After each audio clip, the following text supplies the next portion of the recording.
Segment 11A, Introduction. Most important of Rome's legacies to the Western world is the Pax Romana, 2.5 centuries of peace and prosperity in the Mediterranean world lasting from 31 BC to 235 AD. Once the emperor formerly known as Octavian, that is to say Augustus Caesar, brought lasting peace to Italy, Roman manpower and Roman resources could be used to stabilize the borders. With the borders stabilized, the Romans strengthened their empire, not through force, but through good government. Despite the wide range of peoples and cultures throughout the Roman world, the Pax Romana was almost a total win-win situation for everyone, Romans, Italians, and provincials alike. The basis, in turn, of the Pax Romana was a groundbreaking style of government invented by Octavian, called the Principate. In segment 11B, Augustus and the Principate, we trace the rise of young Gaius Octavius, later known as Gaius Julius Caesar Octavianus, but best known as Imperator Augustus Caesar. Rome's second founder was not squeamish about the methods he employed to achieve supreme power, but the result was stability at home and peace throughout the Roman world.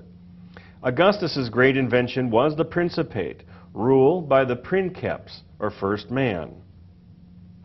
This style of government paid lip service to the values of the mos maiorum and the Republican Constitution, while safely keeping all power in Augustus's hands, a disguised military tyranny.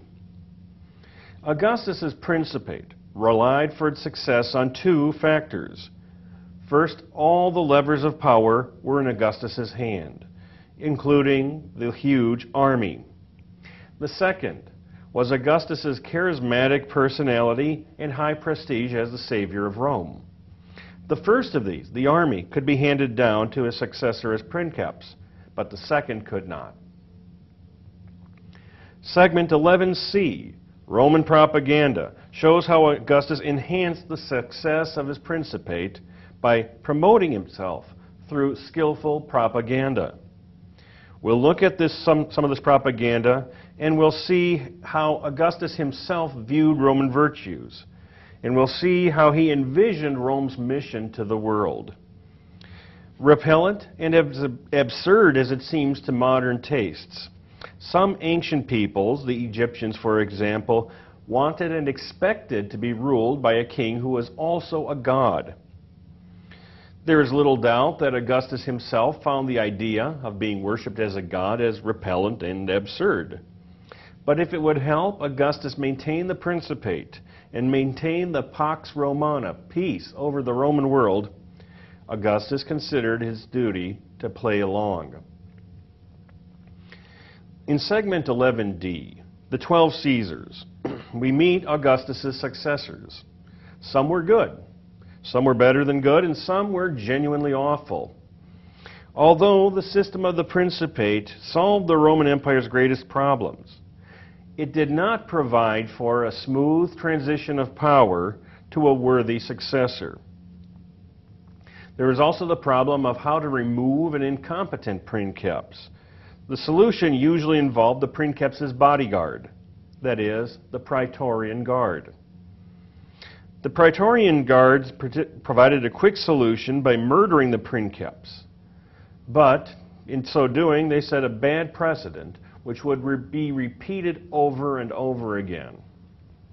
The year of 4 emperors, 68 to 69 AD, was the only real breach in the Pax Romana, but it was more Nero's fault than the fault of the system of the Principate. At least it was quickly resolved, and at least it resulted in the accession of a very capable emperor, Vespasian, who ruled from 69 to 79 AD, and who was able to restore the Roman world to its pre-Nero situation. Segment 11B, Augustus and the Principate. Young Gaius Octavius beat long odds to become Rome's second founder, Augustus Caesar. Octavian, as we will call him for the time being, was adopted at age 18 in Julius Caesar's will. As Caesar's adoptive son, he now bore the name Gaius Julius Caesar Octavianus. Both Cicero and Mark Antony looked at Octavian as just a kid with a famous name, someone to be used, abused, and then tossed aside. They paid for their mistake with their lives. Unlike his adoptive father, Octavian was not a military genius or even a soldier. He relied instead on his name, but more than that, on his political skill and his right-hand man, the general Marcus Agrippa. Above all, Octavian was guided by an extremely clear sense of Roman culture. Unlike his adoptive father, Julius Caesar, he knew that Romans would never stand for rule by a king or by anyone suspected of wanting to be king. So instead, he convinced the Roman world that he was merely a regular guy who just happened to be in temporary charge of the government and the military. Octavian's brilliant arrangement, which is known as the Principate, rule by the princeps or first man, could just as easily be termed a dictatorship. But comparing the 2 centuries of Pax Romana, which resulted from the Principate, with the century of civil war which had preceded it, the Principate literally saved the Roman Empire. Octavian was no saint. He could not fight Antony and the senatorial faction at the same time. So he set up the second triumvirate with an Antony and an eristic counterweight named Lepidus, or Pretty Boy. Unlike the so-called first triumvirate of Caesar, Crassus, and Pompey, the second triumvirate of Octavian, Antony, and Pretty Boy Lepidus was a legal arrangement backed up by Julius Caesar's adoring veterans. Unofficially, the second triumvirate required its members to draw up a list of proscriptions. Atop Antony's hit list was the name Marcus Tullius Cicero, leader of the senatorial faction. Rome's greatest orator was executed with Octavian's approval. Yet at least the average Roman was spared the reign of terror which had followed the earlier civil wars. In 42 BC, the Second Triumvirate's forces stamped out the assassins of Julius Caesar. When Lepidus temporarily mistook himself for an equal partner, Octavian and Antony kicked him upstairs to the job of Pontifex Maximus. The next decade was spent in an uneasy peace between Octavian, who ruled the western Latin-speaking half of the Roman world, and Antony, who ruled the east Greek-speaking half. Although Antony had married Octavian's sister, and Octavian's sister was a loyal wife to Antony, Antony took up with a mistress, the now wealthy Queen Cleopatra of ancient Egypt. Typically of Octavian, he used this as propaganda against Antony, who dropped his dutiful Roman matron wife Octavia for an ancient Egyptian floozy. Rumor even had it that Antony wanted to leave the Eastern Roman Empire to his children with Cleopatra as king and queen. A showdown eventually came, ended by Agrippa's victory at the Battle of Actium in 31 BC. After a year's worth of mop-up activities in ancient Egypt, 33-year-old Octavian was sole ruler of the Roman world. The idea of the Principate did not just leap out of Octavian's head. In fact, it took years for Octavian to work out and negotiate with the Roman people. In 27 BC, Octavian made a great show of restoring to the Senate the Roman Republic. In return, the Senate voted him Major Proconsular Imperium over any province containing Roman troops. This gave Octavian permanent legal control over what was already his personal client army. He also received the name Imperator Augustus Caesar, which he used for the rest of his life. In 23 BC, Augustus, as history knows him best, also received lifetime tribunician power, which gave him formal veto power over everything and scored him points with the urban mob. When pretty boy Lepidus died in 12 BC, Augustus was elected at Pontifex Maximus. Now that he held supreme military, secular, and religious power, Augustus was literally the pater familias of all Rome. Still, he observed strictly the demands of the Mos Maiorum in his role as princeps, or Rome's first man. The annual elections continued as before. The legislative assemblies met as before. The senatorial class accepted proconsulships, and the equestrian class continued to get rich thanks to its special relationship with the princeps. The masses were impressed with Augustus's generosity and with Rome's reputation as the world power, pure and simple. It was all a facade, of course, publicized by Augustus's building program and by his government-supported poets, and backed up by 150,000 veteran legionaries stationed around the Roman world. Yet, almost all Romans preferred this facade to the century of chaos Rome endured before Augustus took charge. Augustus was careful to allow the Senate power in name only. The magistracies became more and more empty honors, while actual government business was handled by hand-picked members of the equestrian class. The senatorial class ran only those provinces which had no troops. The other provinces were called imperial and governed by equestrian legates, while the armies themselves were commanded by Augustus's own hand-picked generals, who were usually members of the Caesar family.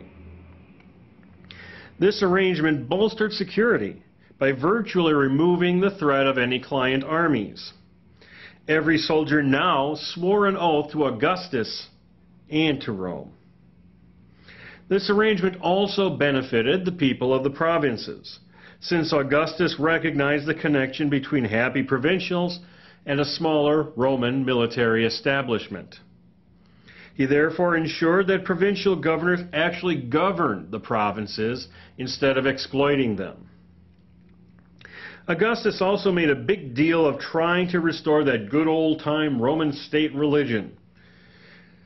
Religious rites were reestablished, and the cult of Augustus's own genius, or guardian spirit, was established. This was partially encouraged by Eastern concepts of the god-king. In fact, in parts of the East, Augustus was in fact worshipped as a god himself. Augustus also was involved with public morality. He even exiled his own daughter for being promiscuous. Literature and the arts in general flourished in Augustus's time, and often with Augustus's personal support. But as in all matters, Augustus's literary posture was carefully contrived for a certain goal. However, even Augustus himself could not foresee or manage everything. Specifically, he had produced no male offspring to serve as heir, as he had been Julius Caesar's heir. He adopted his adult stepson Tiberius. He gave his personal blessing and the magic name of Caesar. But giving Tiberius anything more would be a violation of the Mos Maiorum. The status of Rome's paterfamilias could not simply be handed down like that. It would smack of kingship.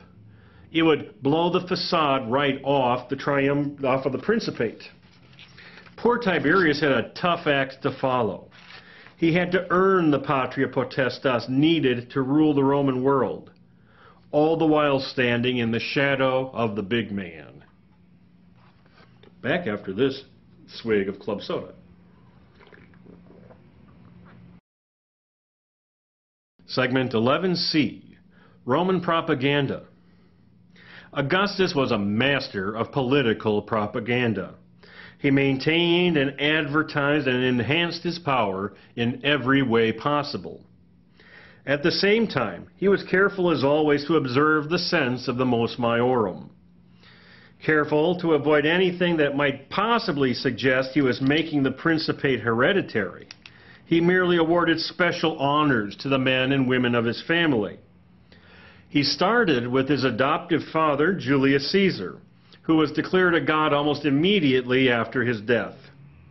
As princeps, Augustus later honored his adoptive father with the massive and beautiful temple of the divine Julius.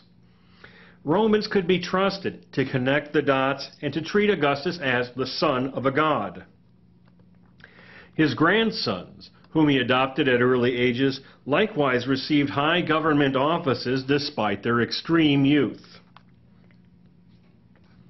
Augustus also added to his prestige through building up the city of Rome.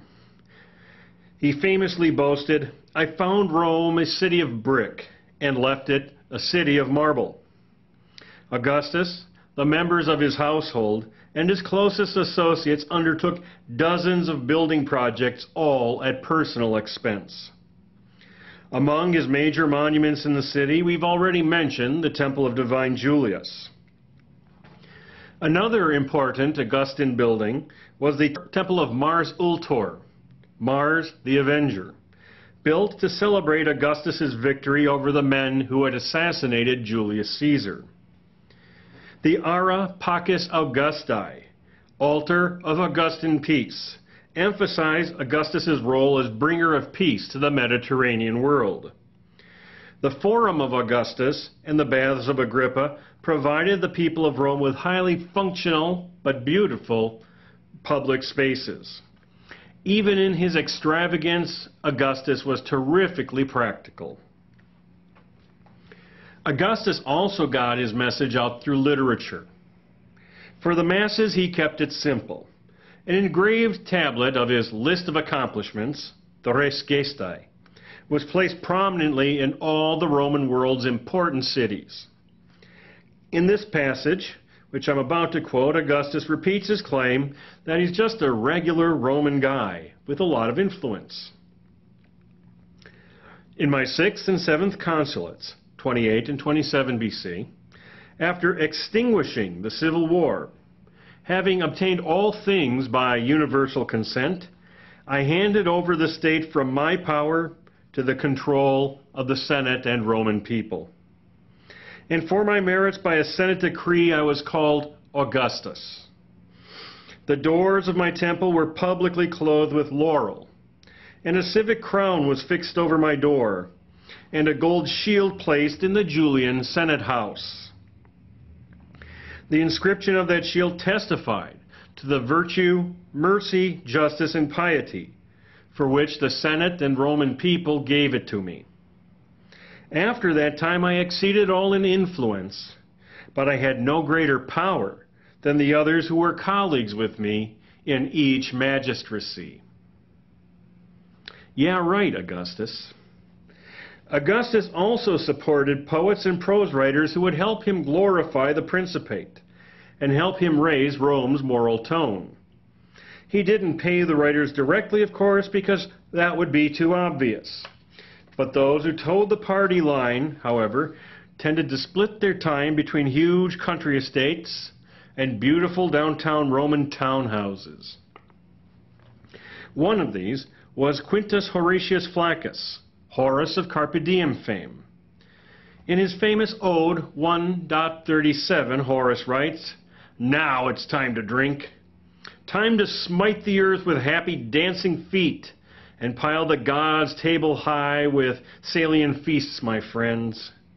Up to now, we weren't allowed to bring out the good wine our ancestors had stored up, as long as that demented queen was plotting ruin and death for the capital and the empire, along with her sick flock of eunuchs, helplessly drunk but hoping for something good.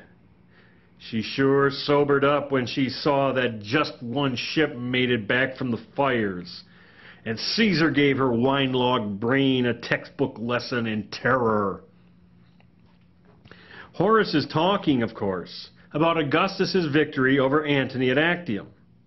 But notice there's no mention of the actual winner, Marcus Agrippa, And notice how he follows the Augustan party line by refusing to talk of it as a civil war. Instead, Horace emphasizes the victory over the ancient Egyptian queen Cleopatra. So, Augustus's victory is not so much that of a Roman over another Roman, as it is the victory of Rome over chaos, personified by an ancient Egyptian chick. The most famous of Augustus's poetic supporters was Publius Virgilius Maro, also known as Virgil, of Divine Comedy fame. Virgil's greatest work was the Aeneid, which was in part a Roman challenge to Greece's most glorious literary achievement, the Iliad and Odyssey of Homer. The Aeneid was also meant to glorify Rome and to glorify Augustus and to glorify the Principate through comparison with Aeneas's foundation of Rome. Aeneas's greatest quality is his pietas, or devotion, which he displays to his gods, which he displays to his father, and which he ultimately displays to his role as the founder of Rome. Aeneas emerges from the smoking wreck of Troy, which stands, of course, for the smoking wreck of the Republic, which Augustus had inherited from his father. Aeneas is carrying on his shoulders his aged father Anchises, who stands for the late great Julius Caesar, and leads his son Iulus by the hand. Iulus. Any resemblance to the name Julius is not at all accidental. Augustus also identified himself with Rome's mission to impose Pax Romana upon the world. In Book 6 of the Aeneid, Aeneas consults his now deceased father Anchises in the underworld before beginning his divine mission to found Rome. Anchises points out to him a long and distinguished line of future Roman leaders, culminating in Augustus, of course, and then explains Rome's unique form of manifest destiny. Note the backhanded slap at Greek cultural achievements, which makes Roman political practicality stand out all the more. And I quote, "Others, with more delicate fingers, may better fashion the breathing bronze. No doubt they'll also create more lifelike features from marble. They will plead more cleverly in the courts and plot accurately the carpet of the stars and the courses of the swift constellations. This is your care, O Rome. Subdue the whole world for your empire. These are your arts, to establish the order of peace, to spare the vanquished, and to humble the haughty." In order to keep the whole world subdued and the Pax Romana in effect, Augustus encouraged the whole world to honor him personally in one way or another. His corporate image as princeps, the influential but modest old-school Roman, living with his old-school modest wife in their modest home on the Palatine Hill, was far closer to his actual personality than that of the Oriental god-king. It satisfied the Romans enormously. Yet, the peoples of the Greek-speaking East, most of which had once belonged to the god-king Alexander the Great, would have trouble respecting a ruler who wasn't at least a little bit godly. Strange as that sounds, the people of the East were actually more comfortable being ruled by a god. In the semi-pacified areas of Spain and Gaul, the divine princeps concept was also helpful in winning over the less civilized tribe. It started them on the path to becoming Romanized, somewhat. Even in Rome, the worship of Augustus's genius or guardian spirit stressed his connection to the deified Julius Caesar and suggested that perhaps Augustus was not just a regular Roman after all, but a bringer of a glorious and peaceful golden age. Segment 11D, the 12 Caesars. Augustus had successfully brought peace to the Roman world. he had successfully retooled the Roman Republic into the Principate, monarchy wrapped within a democratic facade. His sole failure was to assure a workable means of succession. This failure would not jeopardize the Pax Romana for any great length of time, but it gave the so-called Julio-Claudian dynasty, which lasted until 68 AD, the air of a soap opera. We don't have time to cover the Julio-Claudians in any great depth, but for the seedy details, you can always read Suetonius' tabloid-like history, The 12 Caesars, or better yet, take LLT 326, Roman Civilization, often taught by the deluxe Yours Truly. Augustus's stepson and successor, Tiberius Claudius Nero, hence the term Claudian in the dynasty, ruled from 14 to 37 AD. A successful general and capable administrator, Tiberius left the Roman Empire in good shape financially and militarily. But his absence of charisma made him very unpopular. Disgusted with living in Augustus's shadow, Tiberius retired from public view and left the empire's day-to-day running to his praetorian prefect, Sejanus. As commander of the emperor's personal bodyguard and of the only troops who could carry weapons in Rome, the praetorian prefect was in effect the second most powerful man in the Roman world. Eventually, Tiberius got to the prefect Sejanus before Sejanus got to him. But Sejanus' replacement, the praetorian prefect Macro, successfully killed Tiberius. The praetorian guard and its prefects would remain an ominous presence in Roman government for centuries. Tiberius' successor Gaius, AD 37 to 41, was the great-grandson of both Augustus and of Mark Antony. Like many future emperors, Caligula, as he is better known, began his reign pledging to model himself on Augustus, but descended into madness. Among other wacky stunts, he declared himself to be Jupiter. He appointed his horse Incitatus to the Senate, and he celebrated a triumph over the sea god Neptune. Since there was no precedent for deposing an incompetent, whack-job princeps, Caligula was murdered by one of his guards at the command of, you guessed it, praetorian prefect. The praetorian guard then replaced Caligula with his goofy old uncle Claudius, 41 through 54 AD. Claudius's goofiness was mostly an act intended to boost his life expectancy under his wingnut nephew Caligula. Claudius did, however, attempt to add 3 letters to the Roman alphabet, and he did set forth the famous decree on farts and belches. If you have to, you must, because holding it back could be dangerous. Aside from that, Claudius was actually a learned and competent princeps who added Britain to the empire and wrote a 20-volume history of the ancient Etruscans. More than any of the other Julio-Claudians, Claudius tried to maintain good relations with the Senate. He may even have entertained ideas of giving the Roman state back to the Senate. However, it wasn't too smart when he married his much younger niece Agrippina. Not only did Agrippina cheat on him, she poisoned him so she could bring her teenage son Nero, ruled 54 to 68 AD, to power. Nero started out in 54 AD with the usual promise to rule like another Augustus. He had studied philosophy with Rome's greatest Stoic, Seneca the Younger. Himself of Spanish descent, Seneca tried to train Nero in the mos maiorum, encouraging him to put Rome first and his own personal life second.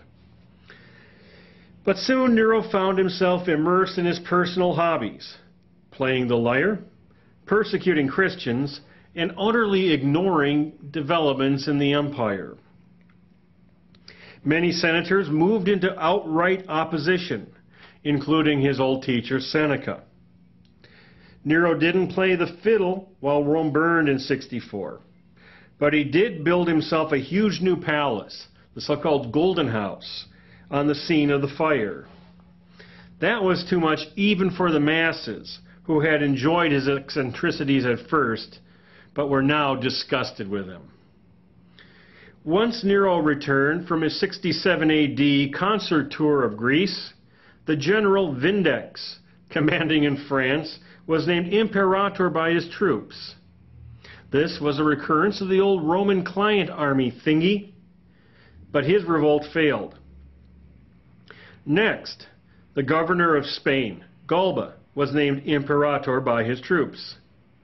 Nero at this point deposed himself by committing suicide, but the army in Germany declared its general Vitellius as Imperator. Galba freaked out. He offended both the Senate and the Praetorian Guard, and he wound up assassinated in the Forum. Unimpressed with Vitellius, the Senate named one of their own, a former lover of Nero's, named Otho, as Imperator. Vitellius killed Otho, but then Titus Flavius Vespasianus, governor of Judea and ancient Egypt, was declared Imperator by his troops. Vespasian defeated Vitellius and held on to the empire, rounding off the year of 4 emperors. Fortunately, you won't be expected to barf that back in detail on a test. What I want you to remember is that the Principate designed by Augustus was so stable that it survived a year, 68 to 69 AD, with 4 emperors, and came back stronger than ever. You should also remember both the bad things and the good things about Vespasian's victory.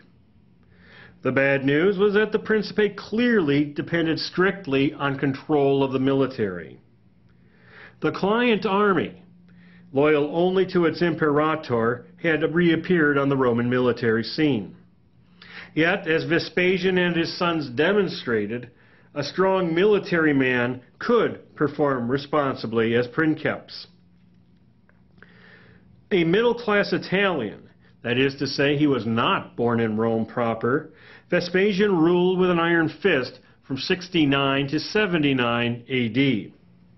He passed a law setting out his powers as princeps. The Principate was inherited first by his older son Titus, 79 through 81 AD, and then by his younger son Domitian, 81 through 96 AD. The 3 emperors of the so-called Flavian dynasty ruled responsibly, balancing military, financial, and social concerns as best they could. For example, Vespasian knocked down Nero's Golden House, built on the site of the 64 AD fire, and replaced it with a stadium that they called the Flavian Amphitheater. You might know it better as the Colosseum. Domitian, his successor, ultimately descended into tyranny and was put out of Rome's misery by a conspiracy including, you guessed it, his Praetorian prefect. With the death of Domitian in 96 AD, the ball was once more in the court of the Roman Senate. The line of 12 Caesars had died out, and restoration of the Republic was a distinct possibility. But could the massive Roman Empire be ruled by annually elected magistrates answering to 4 Roman assemblies? The Senate had to admit the answer was no. It turned out Rome would need another princeps. Beep. Segment 11E. Conclusions. 1. Peace is good. Rome had been racked by 7 decades of civil war, some of which took place on the fringes of the empire, and some of which took place in the streets of Rome. The republican form of government had been broken for good by greedy aristocrats, power-hungry warlords, dim-wit wannabe reformers, and the sheep-like masses. There was peace on the frontiers, although this had to do more with the lack of enemies than with anything the Romans were doing right. This blessed state could not expect to go on forever. Indeed, the more the Romans fought themselves in civil wars, the greater the chance that an evil empire might in fact reappear. The cycles of civil war were destroying the Roman Empire's resources and infrastructure. They were digging a hole in the Roman economy. The madness had to stop. Julius Caesar thought he had a solution for the problem, and he wound up as a human pincushion. 2. Recipe for a principate. The Republic was broken, all right. Julius Caesar didn't have the clue how to fix it. Even though it looked like he was considering a monarchy, we don't know for sure. One way or the other, it got him killed. The mere notion that he was considering monarchy, remember the opposition of democracy versus the role of the individual, Julius came out on the wrong side of that equation. Augustus left the facade of the Republic in place, complete with its assemblies, complete with the annual elections on the good old cursus honorum. But once Augustus got himself lifetime proconsular imperium, once he got himself lifetime tribunician power, once he became Pontifex Maximus, he effectively controlled the Roman army, the Roman political process, and the Roman religion. And if all that failed, he still had 180,000 veteran soldiers who had sworn an oath to obey him, Imperator Augustus Caesar. 3. Propaganda helps. Augustus never missed a chance to make himself or the Principate look good. He cultivated the simplest lifestyle possible for a man who literally ruled the world. He lived in a modest home. He wore clothes which his wife Livia wove for him. When Augustus' daughter Julia misbehaved one too many times, he sent her to rot on a remote island. On the other hand, Augustus showered his grandsons and his stepsons with honors designed to enhance the family prestige. Augustus engaged in a building plan for Rome, claiming that he had founded a city of brick and left it a city of marble. And that was true. Augustus provided cities in the provinces with roads and aqueducts and other public buildings. Augustus rewarded artists and especially writers who could find good things to say about Rome in general and himself, Augustus in particular. He allowed himself to be worshipped as a god, even though he was personally against the concept. And toward the end of his life, Augustus wrote and had posted in every major city his res gestae, or accomplishments. The res gestae gave the people of the Roman Empire Augustus's own take on Augustus's own performance. Perhaps Augustus didn't quite bring about the golden age he wanted Romans to think he did.